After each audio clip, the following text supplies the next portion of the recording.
What's going on, fellow nerds? I am Charles with Sounds Nerdy, and welcome to Forever Nerdy episode 15. Of course, this is a show where we talk video games and video game related news in hopes that one day you'll join in on the conversation, and I know you will because you're just as big as nerds as I am. Fellow nerds, you cannot deny what this week is. They're about to announce their new console, and hate Nintendo or love them, this is Nintendo's week. I wanted to talk a little bit about Nintendo. Ain't nobody asked you, big fella. Nintendo. Why you using our music? You gonna need to turn them ads on and give us our money, big fella.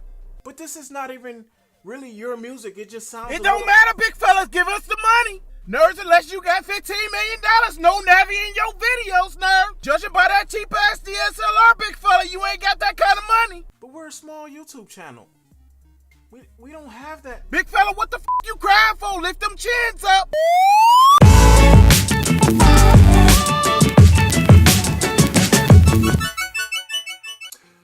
Nerds, I wanted to make some predictions based off some rumors that we've heard. Now, these are old rumors that we've all heard. One's mentioning price, one's mentioning the games that are coming out, and some mentioning the hardware. Now, let's start with price. Price has been rumored for quite some time. There have been prices ranging from $250 to $350 that I've heard personally. Now, of course, you take these with a grain of salt, but with that said, Nikkei, a Japanese financial newspaper, has came out and said that the Nintendo Switch will cost 25,000 yen in Japan. Now, Nikkei has been known to leak good information regarding pricing of products. So, again, with that said, take this with a grain of salt. But 25,000 yen translates roughly to $213 in America. I don't think it's going to cost $213. I don't think it's going to cost $200. That'd be a little bit too cheap. Now, I'd be happy if it cost $200. But my prediction here right now is that we are going to get the console for $250, $300 with a pack-in game. That's what I'm predicting. Now, we all know that this thing is scheduled to release in March. And I say scheduled for a reason. There's been some speculation that it might get pushed back.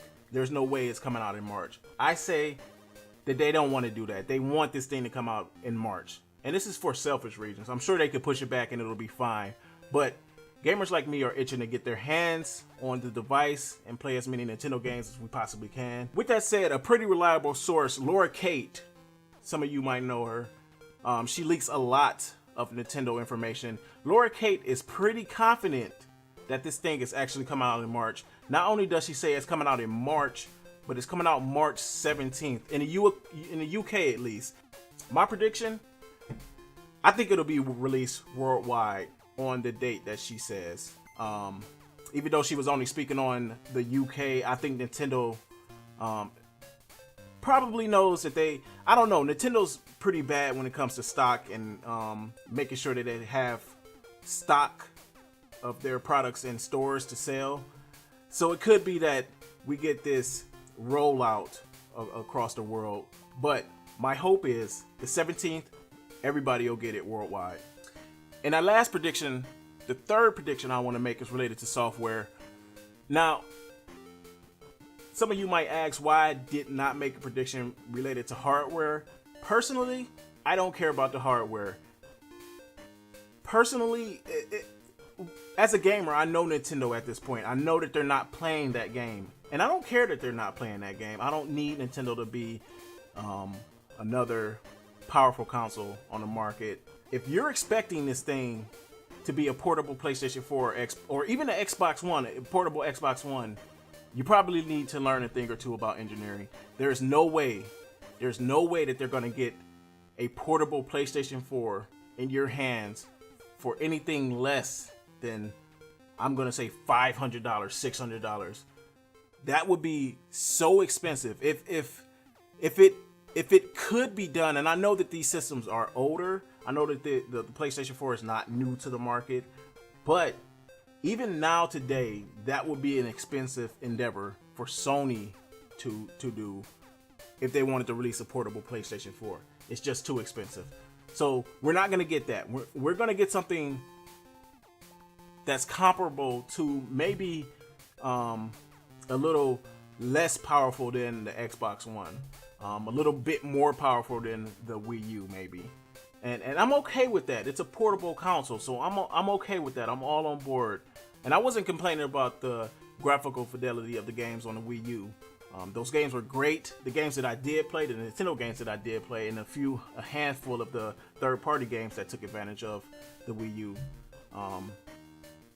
I wasn't complaining about the graphical fidelity. I had, and again, this is probably for selfish reason. I have an Xbox One and a PS4 if I wanted to play something with realistic graphics. So that's what you're gonna get. Something a little bit more powerful than the Wii U. But the software. Now, here's my prediction. Nintendo's not gonna show their cards too much, and by their cards I mean their IP. So we know about Zelda, and we know about Mario because they showed it in that Nintendo Switch trailer. We know that there's a Mario being developed for the Nintendo Switch. We don't know anything more about it. I think that they'll go into a little bit more detail about Mario maybe. We'll see Zelda, because Zelda in the wild. Everybody's seen Zelda so far. And hopefully they show a little something from their stable that's a little bit new to people, to get people a little bit riled up and more excited for the console. I think that they need to show Zelda, they need to show Mario. Those two have already been shown, but they need to show something else that's gonna make people run everywhere telling people about this console and why they need to have it. Whether it be Retro's new game or the new Pikmin.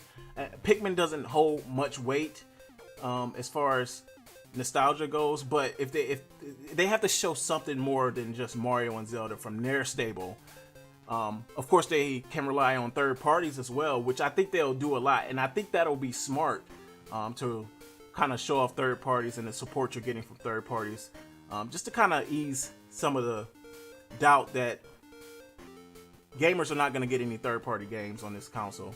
You're not going to get the same third-party games that you're getting on the PlayStation 4 or the Xbox One, maybe. I'm sure there are some games that could be downscaled to play on the Switch, but I wouldn't go into this thinking, okay, when the next Call of Duty comes out, I'm going to be playing it on the Switch instead of the PS4. I wouldn't go into, if you're planning on buying it, I wouldn't go into it thinking that that's going to happen, because I don't think it's going to happen. Activision and EA are probably not as bullish as some third-party developers about developing and putting their games on the console. They want to know that it's going to sell before they pay money to pay developers and advertisements and all that good stuff, and they put the game on the Switch and it doesn't sell well because the system is a flop. They're going to wait it out. But my prediction, like I said, they're going to show Zelda, they're going to show Mario, and they're going to show another one of their games out of their stable. It might be the Pokemon game that we've been hearing so much about, Stars, the other version to Sun and Moon. They might opt to show that off, and that wouldn't be a bad idea. That would get Pokemon sells consoles. With that said, guys, thanks for listening. Let me know in the comment section what you think. Do you think that it's coming out in March still? Do you think it's going to get pushed back? What games will be shown? What do you think? Let me know in the comment section below. I've been Charles with Sounds Nerdy. And until the next video, guys, take care.